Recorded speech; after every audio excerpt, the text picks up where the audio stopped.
Hey, thanks for joining me. Let's continue with the X-cutioners song. This is part 6, so we're halfway through. I think it's 12 parts, right? Like I've said, I've been enjoying the hell out of this, and I'm glad to kind of keep continuing this.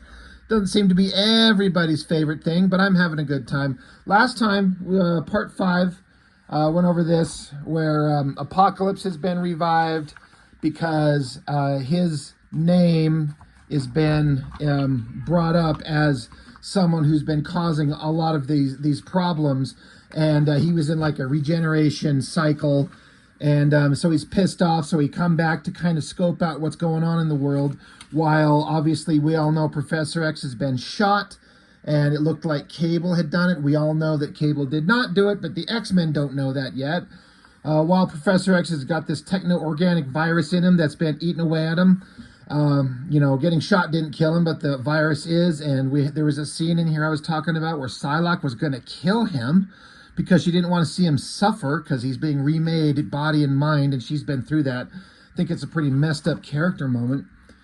But the X-Men end up fighting Apocalypse. Jean Grey and Cyclops have been captured, and they're being tortured by Strife, the guy who's behind everything.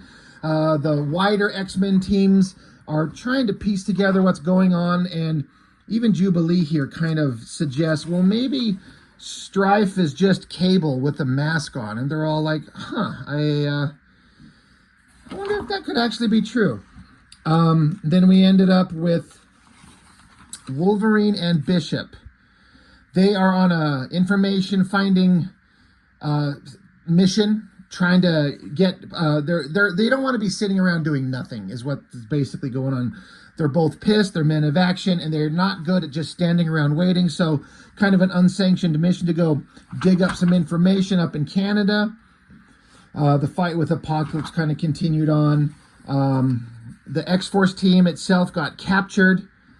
Cable's crew, they got captured, and Havoc has worked out a deal with Cannonball. We'll let you guys out of jail if you'll help us track down Cable, which is better than sitting in prison. And then Cable himself, after having been on like a little time jump vacation, he gets back into the action, sees what's going on. He arrives after all of this stuff had started, finding out that, someone that looks just like him tried to kill Professor X, and now all the X-Men are gunning for him. So now he's got to kind of start solving problems. So he's on an information he's on a mission to find some information, and he goes to the same place that Cable and Bishop just happened to be at, and that's where it ended up. Of all the things going on, these Cable and Bishop and the X-Men want Cable, and they just happen to kind of wander into each other. So that's where we pick up here. X Factor number 85, X-cutioners song, part 6. This is dated December of 92. Peter David writer, Jae Lee pencils, Al Milgrom inks. Pretty sure I mentioned this with the last issue that Jae Lee drew on this X Factor run for this series. And Al Milgrom inking Jae Lee, I'm wondering, how often has Jae Lee let other people ink him? I didn't know his career from the beginning. I don't know where he got his real start. I know that he did work on Namor, and I feel like the stuff that he did in that Namor series, I don't have all those issues. I have a couple.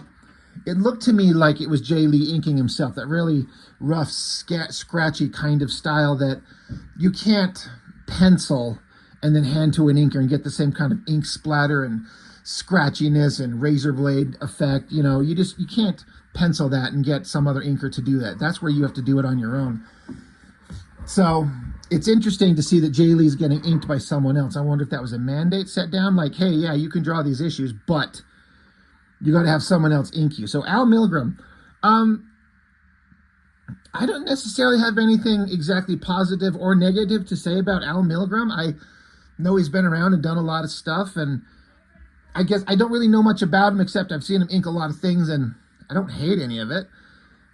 It gives Jae Lee's work a very interesting look, because Jae Lee's still pushing that extreme kind of grittiness, and where everyone looks like satanic demonic monsters, and It's still there, but with a different inker trying to make these pages look finished.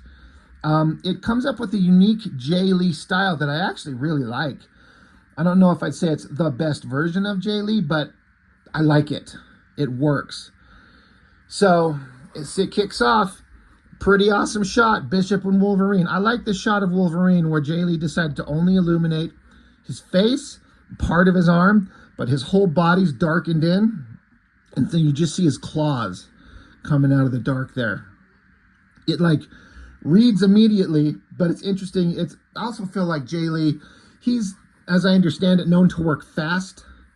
And he finds ways to get through pages really quickly. That's like a technique. You just don't draw the body, you just shade it in.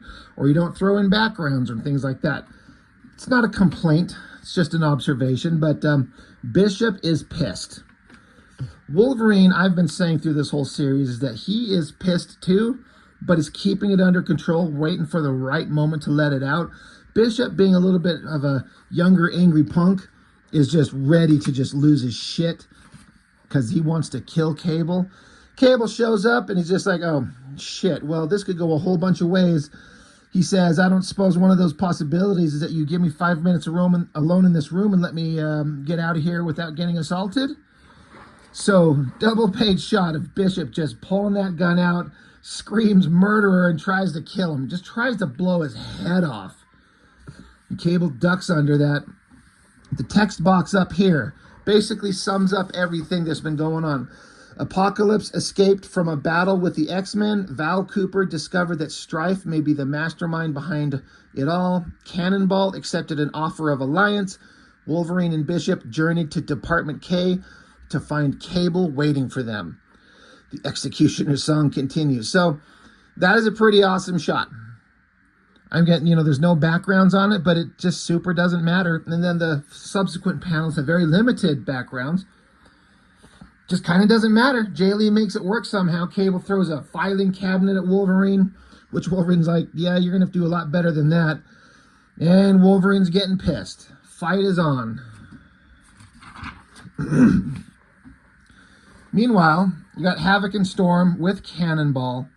And they're in some place in Arkansas.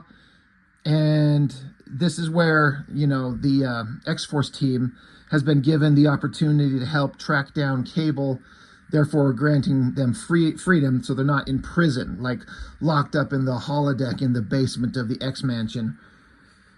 So, they're not trying to betray their former leader, but they also not sure that Cable isn't responsible, so they're just doing the only thing they can come up to do.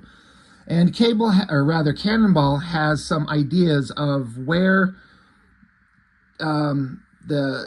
he's got ideas of places to look based on the missions and information that X-Force has had. So he's just leading him to some places, starting here. Like, let's go see if we can dig up something here.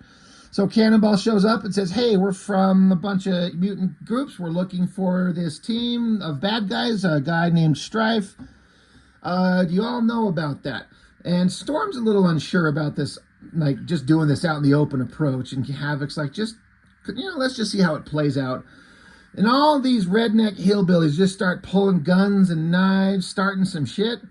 Well, all right, battle's on. And so from the air, we have Cannonball, Havoc, and Storm on the ground. Archangel, Polaris, and Iceman, Polaris with their magnetic powers pulling the guns out of the people's hands. I gotta say, I love seeing Iceman here. It's a great drawing.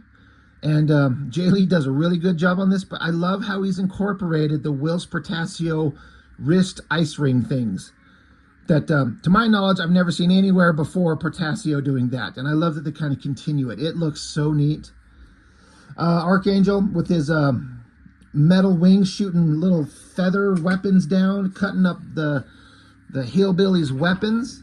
The hillbillies keep running, and they run into Rogue, Psylocke, Gambit. I gotta say, I always liked this shot of Psylocke right there. It's kind of a weird kick pose, but it's also kind of awesome. I don't know. I dig it. And all the hillbillies are like, holy shit, the X-Men, they're coming from everywhere. What are they, falling from the sky? Got Quicksilver and Boom Boom. And this is a great shot of Havoc and his kind of energetic powers. This looks like an energy signature that I've seen Joe Quesada do. And I feel like Jae Lee's maybe kind of jumping on that. I'm trying to remember the issues. I think it's after this, yeah. After the Executioner song, where Joe Quesada comes along and draws X Factor, I believe, is after the Executioner song. Somebody correct me on that. But that's some of my favorite Joe Quesada stuff. But this energy stuff, it looks like stuff that I've seen Joe Quesada do. I just wonder if it's kind of a similarity that Jae Lee picked up. But the X-Men are all there, and they're taking out all these hillbillies, and they feel like, well, there's probably something underground. So Havoc shoots an energy blast across the ground and tears open and sees, like, mechanics and stuff under the ground. Like, all right, there's something under the ground. Let's go looking. Meanwhile, one of Cable's safe houses in Switzerland. Look at this tiny, cute, little, adorable little house that Jae Lee drew. It's so funny to me. It's such an exaggeration and cartoonization, if that's even a word, of a house. And then that's a foot. That's Apocalypse's feet. Jae Lee's, he can be weird. But there's Apocalypse. He shows up investigating one of Cable's storehouses, and he sees, I mean, again, this is a splash page, and Jae Lee, he phoned the shit out of this. He phoned it in. There's supposed to be a wall of technology, this technology which pervades every corner of Cable's little hidey hole, derived from me, from my technology, my work. It's unmistakable. But all Jae Lee did was throw a couple of perspective lines and then drew a couple of guns hanging on the wall, and then like a silhouette indication of technological something. I mean, that is, like I said, that is phoning it in. Big time. But maybe he's under a deadline crunch. Maybe there's not much time. You got to do what you got to do. And I don't really feel like it's that big a deal in this case. And that could be kind of hypocritical considering I give other artists shit for slacking on backgrounds, but you at least kind of get what's going on. So I don't know. I'm just kind of curious as to what that situation would be like. And then, you know, Apocalypse has some kind of a moment of clarity, I guess. He says, the only people who could possibly have been familiar enough with the workings of my former ship are the members of X Factor, Cyclops and his ilk. None of them would cooperate with Cable. Could one of them actually be Cable? That's ridiculous. How could a member of X Factor be Cable? For that matter, why would he choose to? And then Apocalypse stops and continues, of course. What if there was no choice? So I remember reading that and not understanding what they were supposed to be getting at, or if it was ever paid off in some kind of explanation. He's talking, how could a member of X Factor be Cable? Well, we eventually find out, because the story's just kind of morphed into that Cyclops and, was it Madeline Pryor's son, Nathan Summers, his little baby, ends up getting sent to the future and becoming Cable. So is that Apocalypse figuring that out? Not sure. Back to Cable. Big, awesome shot. I'm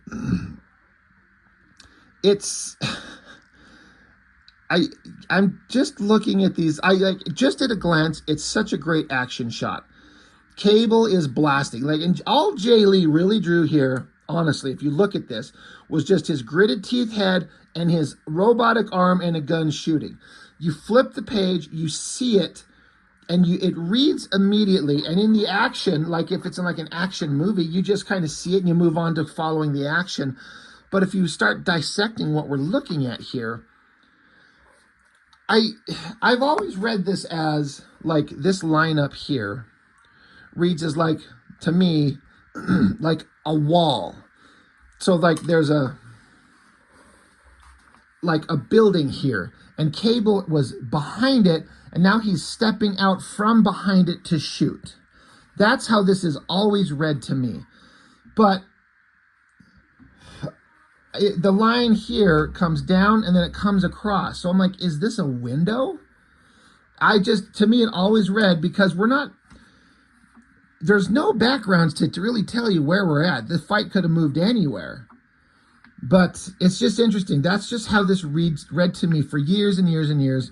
That right here with this line coming down, and just the way he looks like he's popping out from behind a corner to shoot, like he had taken cover, now he's returning fire. And then even these energy blasts here, whether it's Cable, or rather Bishop shooting back, or it's supposed to show like Cable, his gun's got two barrels.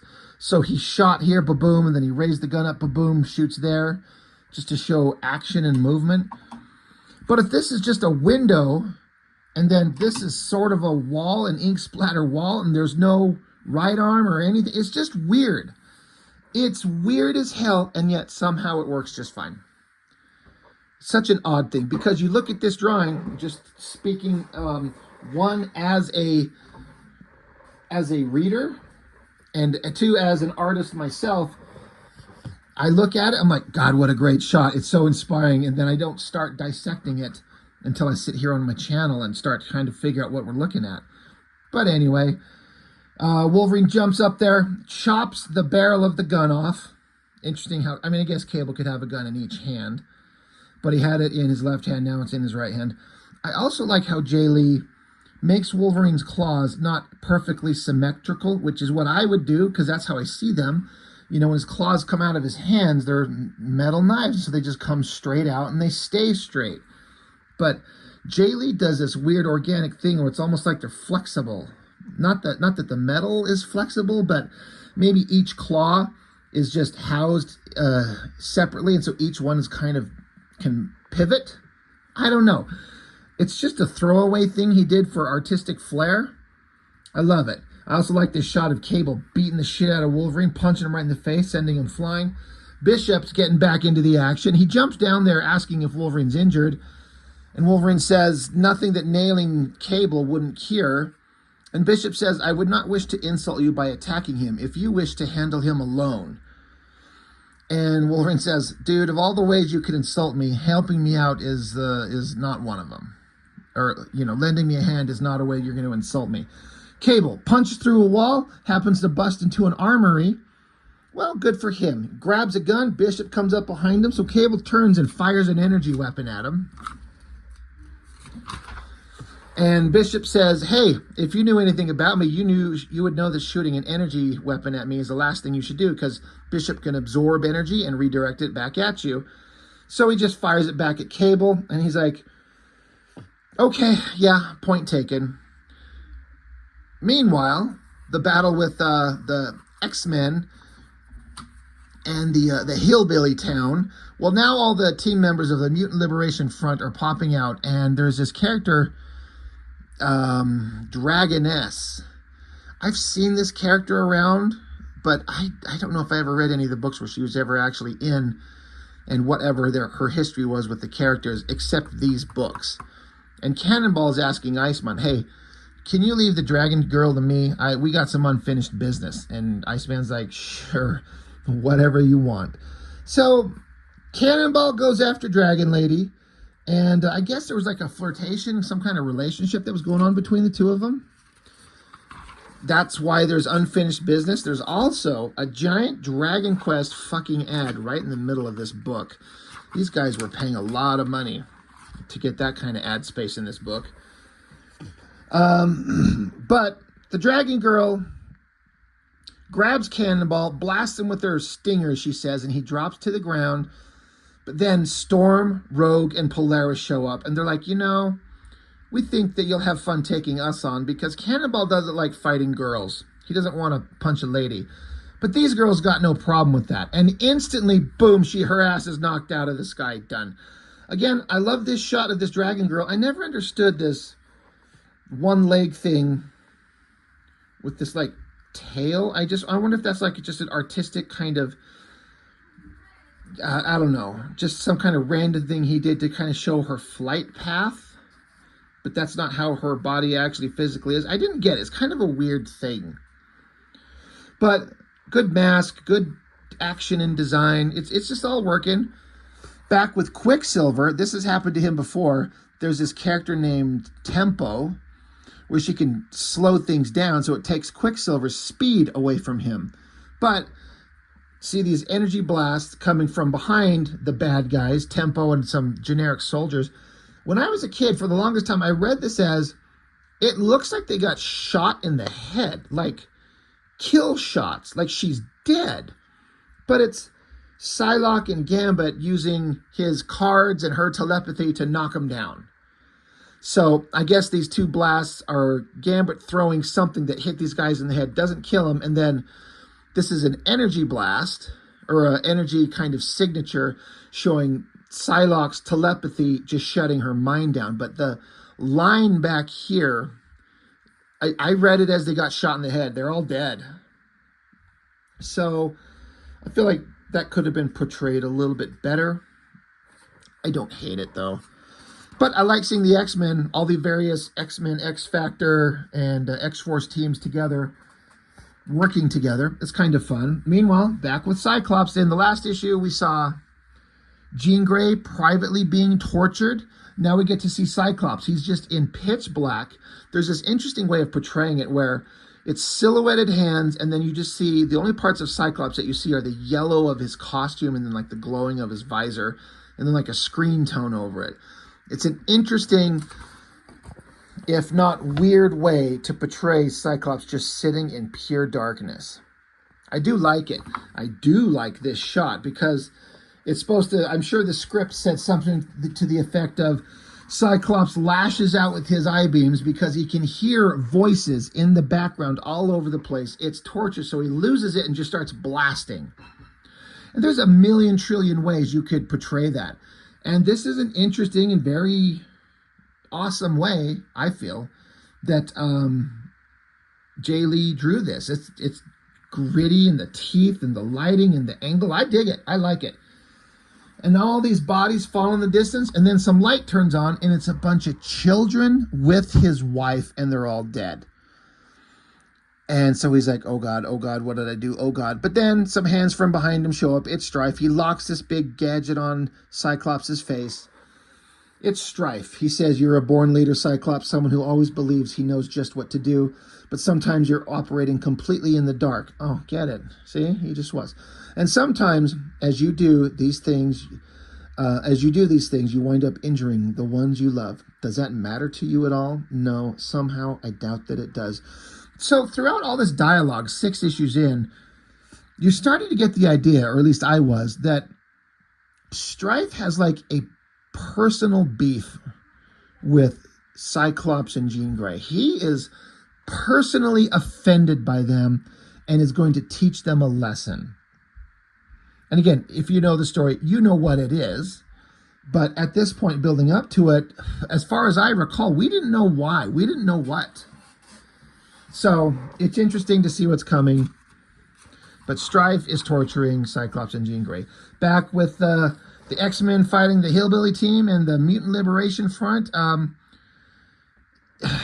It's a little bit unclear. I mean, you can see Archangel, but there's this character named Forearm that's been introduced in the New Mutants and X-Force. And guess what his mutant powers are? And Archangel's saying here, you know, in my younger days, in one of my rare moods of depression, I'd wonder if there was any mutant power more stupid than just having wings and flapping around. Today, I finally get the answer to that question. So Archangel's making fun of this guy. Your superpower is that you have 4 arms, and Forearm doesn't take too kindly to that. So they fight.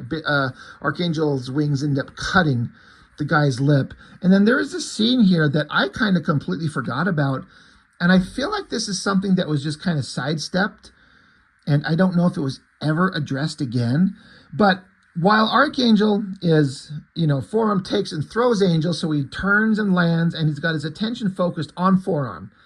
This other generic douchebag villain, Kamikaze, is showing up, sneaking up behind him, gets real close, and then you see Archangel's wings just spread out, cutting Kamikaze's head off. Like literally cutting his head off. And so then it cuts to Boom Boom. She's running around, kind of having her stupid dialogue, saying shit that's kind of dumb, but she's like, oh, we're doing awesome. We're having a good time. We're kicking ass. And then she kind of glances at her feet. And then I did think this was funny, the way she's like, oh, barf. And so Archangel turns and looks, and she's like, oh my God, it touched me. Who cut off Kamikaze's head? And so Archangel thinks to himself, he says, me, the blood on my wings. And he says, oh, dear God, he says this out loud. Dear God, he must have come up behind me and got in the way of my wings while I was turning. Which is conceivable, but I read it as his wings just sheared the guy's head off on their own, because it's been implied that the wings have a life of their own. And it potentially saved Archangel's life, maybe. So Boom says, well, I guess with a name like Kamikaze, you just know he's going to buy it. Archangel takes off. She's like, this is not the time and place for that kind of joking. And she's like, oh, okay. And then she sees the severed head again. Just goes, oh, barf. So this throwaway dork character that no one cares about, he ends up dead, I guess. I don't know if this character was ever seen again, because who cares? But was it ever addressed that Archangel killed a guy? I feel like there'd be a lot more death happening in these comics, but, you know, they're characters. You want to keep them around, so people escape death pretty easily. But that guy's dead, so that was really interesting.